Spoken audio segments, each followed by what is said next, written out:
இனிய காலை வணக்கம் அன்புக்குரிய மாணவர்களே. இன்றைக்கி ஒரு அற்புதமான குறள் பார்க்கலாம். செவி குணவு இல்லாத போது சிறிது வயிற்றுக்கும் ஈயப்படும். இக்குறட்பா கேள்வி என்னும் அதிகாரத்தின் கண் அமைந்துள்ளது.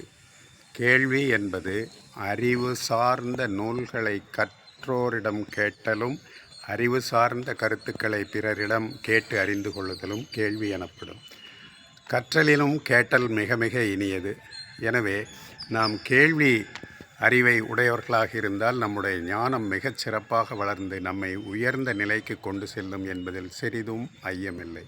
இத்தகைய கேள்வி சுவையை கேட்டலை நாம் அனுபவித்து கொண்டிருக்கும் பொழுது அதில் உள்ள ஆர்வம் காரணமாக நமக்கு பசி முதலிய துன்பங்கள் நமக்கு ஒன்றும் செய்யாது. ஆனால் தொடர்ந்து இந்த கேட்டலை செய்ய வேண்டும் என்பதற்காக திருவள்ளுவர் சிறிது வயிற்றுக்கும் ஈயப்படும் என்று சொல்லுகிறார். ஏன் சிறிது என்று கூறினார் என்றால், மீண்டும் உணவு உண்ட பின் அதை தொடர்ந்து கேட்க வேண்டும் என்பதற்காக.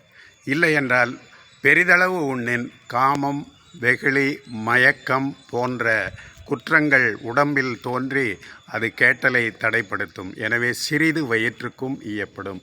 எனவே கேட்டல் என்பது மிகச் சிறந்த ஒரு அறிவு வளர்ச்சிக்கான ஒரு செயலாகும். எனவே அனைவரும் சான்றோர்கள் கூறுவதை கேட்டு அதன்படி நடப்போமாக. மேலும் திருமூலர் இந்த உடம்பை பெருக்க விடுத்தால் அது நம்முடைய அறிவை மழுங்கச் செய்துவிடும். எனவே உடம்பை வளர்க்கும் உபாயமறிந்து உடம்பை வளர்த்தேன் உயிர் வளர்த்தேனே என்று கூறுகின்றார். மேலும் சுவரை வைத்துத்தான் சித்திரம் வரைய முடியும் என்றெல்லாம் சான்றோர்கள் கூறிய கருத்துக்களிலிருந்து உடம்பை பெருக்க வைத்தால் அது கேள்வி அறிவை மழுங்கு செய்துவிடும்.